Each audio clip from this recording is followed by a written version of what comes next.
નમસ્કાર મિત્રો, સૌ પ્રથમ વખત તો આપનું ચેનલની અંદર હાર્દિક સ્વાગત છે। જો ચેનલને સબસ્ક્રાઈબ ના કરી હોય તો સૌ પ્રથમ તો ચેનલને સબસ્ક્રાઈબ કરો। આજે મારા ખાસ મિત્ર એવા કિરણભાઈનો લગભગ 4 વાગ્યાની આજુબાજુ ફોન આવ્યો અને કિરણભાઈએ જણાવ્યું કે એક લીલ ગાય આપણી જે નાની થોરીવાળી કેનાલ છે એની અંદર સવારની પડી ગઈ છે અને ખૂબ જ હેરાન થાય છે। તો થોડા મિત્રોને ફોન કરી અને બોલાય તો આપણે લીલ ગાય બહાર કાઢીએ। અને એમને એ પણ જણાવ્યું હતું કે ઘણા બધા લોકો અહીં મહેનત કરી અને પાછા વયા ગયા છે, પરંતુ હજુ સુધી આ લીલ ગાય નીકળી નથી। એટલે મેં જાગી અને તરત જ તે 4 વાગ્યાની આજુબાજુ મારા ખાસ મિત્ર રાજુભાઈને ફોન કર્યો, પછી કનાભાઈને ફોન કર્યો, રાહુલભાઈને ફોન કર્યો, એવા ઘણા બધા મિત્રોને ફોન કર્યો। ફોન કરી અને તાત્કાલિક કીધું કે તમે ઝાંપે આવી જાઓ। એટલે હું અહીંથી ઘરેથી દોરડું અને બાઇક લઈ અને ઝાંપે ગયો। તો ઝાંપે પણ 2-3 મિત્રો ઊભા હતા। તો એમને પણ મેં કીધું કે ચલો આપણે સાથે જઈ અને એક નીલગાય સવારની નર્મદા કેનાલની અંદર પડી ગઈ છે, તો આપણે સાથે જઈ અને કાઢીએ। તો તમામ મિત્રો તૈયાર થઈ ગયા અને અમે દોરડું અને બાઇક સાથે મિત્રો સાથે ત્યાં નર્મદા કેનાલે પહોંચ્યા। તો જઈને જોયું તો નીલગાયને તો 2 શીંગડા હતા। હવે જો અંદર પડીએ તો અમને પણ બીક લાગતી હતી, કારણ કે નીલગાય એટલી બધી બળ કરતી હતી કે અમને બીક બહુ લાગતી હતી। અને જો વાગી જાય તો અમારે પણ દવાખાને જવું પડે, એટલે વાત એવી હતી। એટલે અમે કોઈ પણ ચિંતા કર્યા વગર વિચાર્યું કે આપણે દોરડું તો ગમે તેમ કરી અને આ નીલગાયને બાંધવી પડશે, અને જેથી કરી આપણે અંદર ઢળી અને બહાર કાઢી શકીએ। એટલે હું તાત્કાલિક પહેલાં અમારા રાહુલભાઈ નર્મદા કેનાલની અંદર પડ્યા, પણ રાહુલભાઈ પણ બીક્યા, એટલે રાહુલભાઈ પણ બહાર નીકળી ગયા। અને એ પછી તરત જ રાહુલભાઈ બહાર નીકળ્યા એટલે તરત જ હું અંદર નર્મદાની અંદર પડ્યો। મેં પણ થોડી લાકડેથી હલાવી, પરંતુ આમ બહુ ઘોઘવાટા કરતો હતો નીલગાય, એટલે મને પણ સારી બીક લાગી, એટલે હું પણ બહાર નીકળી ગયો। આ બધું જોઈ અને અમને એક વિચાર આવ્યો કે હવે આપણે નીલગાયને કાંઠે લાવ્યા, એટલે હવે એને દોરડેથી બાંધીએ। એટલે દોરડેથી બાંધી અને પછી બધા મિત્રો થઈ અને બહાર ખેંચીએ। એટલે અમે નક્કી કર્યું, તો નીલગાય હતી એને અમે સાવ નજીક લાવ્યા અને જે એની શીંગડીઓ હતી એની અંદર અમે દોરડું નાખ્યું અને બહાર બધા મિત્રો થઈ અને એ દોરડાને ખેંચવા માંડ્યા।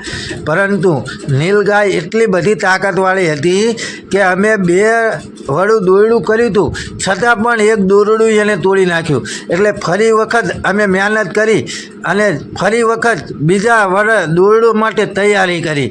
તમે જોઈ શકો છો, આ મારા મિત્ર નાની થોરીના છે, એ અત્યારે હાલ નીલગાયને શીંગડાની અંદર બીજું દોરડું બાંધે છે। પરંતુ એ મિત્રએ એ રીતનો ગાળિયો નાખ્યો કે જેને આપણે ભેગો કરીએ એટલે સાવ પાછળ જઈ અને ફિટ થઈ જાય ગાળિયો। પરંતુ એ મિત્રને પણ બીક લાગતી હતી, એટલે એ સાવ નજીક તો ના ગયા। એટલે મેં એ મિત્રને કીધું, મેં કીધું તમે ખસો, હું થોડુંક સરખું કરી નાખું। એટલે મેં હાથેથી આમ કરીને આમ કર્યું, એટલે એ દોરડું ફિટ થઈ ગયું। તમે જોઈ શકો છો કે કેવી રીતે એ દોરડું ફિટ થયું, તમે જોઈ રહ્યા છો। પછી ડબલ વડા અને અમારી મુસીબત તો એ હતી કે એ જે નર્મદા કેનાલ હતી એની અંદરથી એક લાઇટનો વાયર જતો હતો। હવે જો વધારે આ નીલગાય તરફડિયાને એવું મારે અથવા વધારે બળ કરે અથવા તો અમે વધારે મહેનત કરીએ તો વાયર તૂટી જાય, અને જેથી કરી આખી નર્મદા કેનાલની અંદર છોટ આવે। એટલે મારા પરમ મિત્ર કિરણભાઈએ એવું વિચાર્યું કે હું વાયર ઊંચો ચાલી રાખું ને તમે બધા ખેંચો। પરંતુ મેં પણ એને એ જ કીધું, મેં કીધું ના, આપણે સૌ સાથે મળી અને ખેંચીએ. આપણે પહેલાં વાળ રહ્યો ને એ નર્મદા કેનાલની અંદર નાખી દઈએ અને પછી સાથે થઈ અને બધા એક સાથે ખેંચીએ. આ દોરડું ફિટ કરી અને તમે જોઈ શકો છો કે વાયર પણ અમે અલગ નાખી દીધો. અને મારા ખાસ મિત્ર રાજુભાઈ જુઓ કેટલી તાકાત લગાવી રહ્યા છે. જ્યારે એ એક જ લીલ ગાય આમ ખેંચીને બહાર કાઢી નાખવાના હોય, પરંતુ એવું નથી મિત્ર ખરેખર. કારણ કે આની અંદર ઘણા બધા મિત્રોનો સાથ અને સપોર્ટથી આ નીલગાયને બહાર કાઢવામાં અમે સફળ બન્યા. અને તમે જોઈ રહ્યા છો કે આ નીલગાયને એટલી બધી તાકાત આવે છે, જેને અમે એની એક જોતા મદદ કરીએ છીએ. પરંતુ આ નીલગાયને એવું ના થયું કે અમે એની મદદ કરી અને એને નર્મદા કેનાલમાંથી બહાર કાઢીએ છીએ. એને તો બીક હતી કે આ અમને મારશે, અમને આમ કરશે, અમને તેમ કરશે. પરંતુ ખરેખર અમે એની મદદ કરતા હતા. એ પછી અમારા રાહુલભાઈ પણ ખૂબ જ મહેનત કરી, અમારા કનાભાઈ, પછી અમારા દીપકભાઈ પટેલ. એમને તો જે પહેલું દોરડોની મેં તમને વાત કરી, ડબલ વડું દોરડું હતું અને તૂટી ગયું, એ દીપાભાઈએ એટલું બધું જોરથી ખીંચ્યું કે દોરડું પણ તૂટી ગયું. અને ખૂબ જ મહેનત કરી અને બધા એક સાથે બહાર આવ્યા. તમે જોઈ રહ્યા છો કે હું હજુ બહાર નીકળું છું કે અમે બહાર નીકળી અને એક સાથે સૌ દોરડું ખેંચવા માટે તૈયાર થયા. બહુ જ મહેનત કરી ત્યારે એ લીલગાય બંને દોરડા સરખા કરી અને બહુ જ મહેનત કરી ત્યારે એ લીલગાયને બહાર કાઢવા માટે અમે ખેંચવાનો ઉપયોગ કર્યો. અને બધા મિત્રો સાથે મળી અને એ લીલગાયને નર્મદા કેનાલમાંથી બહાર કાઢવા માટે સાથે મળી અને એ જ દોરડું અમે ખેંચવા મળ્યા. પરંતુ આ તો કહેવાય છે ને કે આપણે ગમે એટલી મદદ કરીએ પરંતુ એને તો બીક જ હોય. એટલે જેવી બહાર નીકળી એટલે તરત જ તે એ દોડધામ કરવા માંડી, તોફાન કરવા માંડી.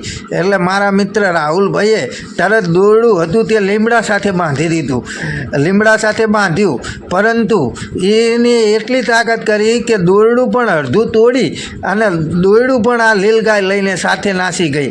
એટલે જો મિત્રો ખરેખર આ વિડીયો તમને પસંદ આવ્યો હોય તો આ ચેનલને લાઈક કરો, કોમેન્ટ કરો અને સબસ્ક્રાઈબ તો જરૂર કર્યો. આવા નવા વિડીયો જોવા માટે આ ચેનલને સબસ્ક્રાઈબ કરો. જય હિન્દ, જય ભારત.